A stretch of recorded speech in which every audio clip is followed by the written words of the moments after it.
State banquet with the trumps, and the spotlight isn't on Montecito's hosts. The king hails the special bond with the US and conspicuously omits the son who lives there. Trump showers Catherine with praise and thanks the king for a remarkable son. You can guess which one. You're watching Secrets of the Sussexes. Hold your cup tight, the irony index is high today. A court banquet for Donald and Melania Trump was meant to showcase British grandeur. It also became a public tutorial for anyone waging a transatlantic war on the palace. The world scrolls the images: crystal, gold, orchestra, and the Princess of Wales, who didn't just appear, she took command of the room with a single entrance. The fact no one missed: Catherine entered as a living standard of royal restraint and strength. A long gold silk crepe gown topped with the finest hand-embroidered lace, on her head, the lover's knot, at her ears, the late Queen's earrings, sash and family order in place. That's not fashion. That's the monarchy's language: continuity, health, stability, legible without subtitles. Seated beside her, Donald Trump delivered the predictable and therefore louder refrain: so radiant, so well, so beautiful. Polite flattery? Perhaps. Repeated, on camera, it becomes a signal. This is the image of the future queen endorsed in the room. And yes, when those words land, the comparison writes itself, especially against barefoot garden shoots and long captions about magical harmony, charming for a blog, washed out at a state dinner. Now to the king's speech. Note perfect: history, alliance, trade, cultural bridges. The right names, the right dates. And not a single nod, notice this, to a younger son who has lived in America for years with his American wife and children. No my son, no my family, no our grandchildren. One large royal nothing. Not an accident, not forgetfulness, a format. A public signal: family storylines are not the crown's business. Those inside the work were in the hall, those outside can read press notes from California. Then came another flick of the wrist from Trump: thanks to the king for a remarkable son, His Royal Highness the Prince of Wales. Full stop. No and others. In diplomatic terms, that's a cut that whistles through the air, sharp, audible, not crude. In plain English, one branch is sturdy, and we see it. Picture Montecito at that moment. Hope the windows are double-glazed. Global feeds are all tiara and trumpet, Catherine blazing, William immaculate with understated royal cues, and a former US president not hiding his admiration. On the other coast, stories with clinking glasses, captions about seasons shifting, and the usual lifestyle partner thank yous. The contrast explains itself. One stage is history, the other is how we spent the evening. Between the lines, another theme: stamina. The public had been waiting for the princess's return. When hope became fact, it was clear the palace knows how to soothe collective nerves. No press laments, no medical melodrama, just a concise image of strength.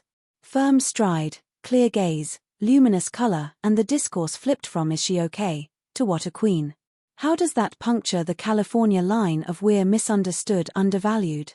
Thoroughly. Where one camp keeps narrating itself, the other simply does the job and closes the topic. You asked for the mechanics, here's why non-mention can be louder than reproach. In royal protocol, every word is a brick. If someone matters to the crown's work, they're woven in via title, function, role. If not, there isn't even a perfunctory, and so on. There was a choice to lift a son in America onto the world stage. It was declined. Because building public bridges to people who routinely weaponize family conflict for series and sit-downs is a stability risk. The line was drawn, cold and clean. Why does the 50-plus audience read this so quickly? Because they grew up with clear markers. Respect for family is shown by deeds, not monologues. Status is proved by service, not socials. Love of country is quiet where others would make a scene. This banquet delivered all three. Viewers saw the core. The king holds course, the heirs are in formation, allies are pleased. The outside megaphones can't detune that. There's a psychological sting, too. Being unmentioned in the Great Hall isn't just protocol, it's loss of center of gravity.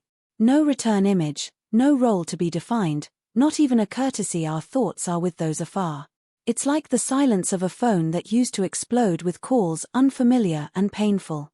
The louder the counterposts, playlists, and rare back-of-head kid shots, The clearer it is, the line didn't drop for technical reasons. Back to the frame, William looked like a man a large structure can rest on. A whisper of royal red in the accents, flawless cut, a gaze set on the room, not the lens. You can't filter that. You build it with years of inner discipline, or you don't. And viewers see it instantly, especially those who prize restraint over repartee. Could the evening have skipped Trump's pinch of salt? Maybe. But politics is theater, some lines are improvised. If a line works for the hosts, it stays in the program. Judging by the room, it worked. What does Montecito learn? That the palace's allies, even ex-presidents, play the house side when it matters. Not about friendship, about interest, status, and power. What next? Expect counter-programming, long interviews on truth and reconciliation, emphasis on fatherhood at a distance, new good works with loud rollouts, maybe a holiday special. But after a night like this, any answer sounds like noise over music and audiences hear it. When the king, the heir, and the country's most popular woman present in sync, responses from the garden pavilion only sharpen the comparison. And comparison is the mortal enemy of pretty captions. Ask yourself, as an organizer, who stands beside a US president? The one who wears a tiara as a uniform of service, or the one who wears a camera as a uniform of self-expression? For our age group, the answer doesn't need a pause. Home, duty, country, easier words when backed by ritual, not a script. Now the short, blunt reason this was a moment of truth. It settled who is the monarchy's principal couple without a single direct statement. The photos say it: candelabra, coat of arms, royal family, head of state and center stage are those who will lead tomorrow. That's it. Any attempt to shake the crown from outside now reads not as debate, but as static. The sooner California understands that, the fewer dishes will be broken. If you're still with us, you're our people.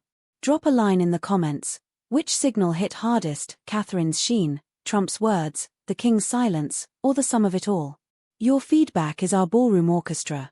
It keeps tempo for the next dance. Like, subscribe to Secrets of the Sussexes, hit the bell. Up next, how the palace builds a quiet wall around the institution, and why the loudest voices are always the first to shatter on it.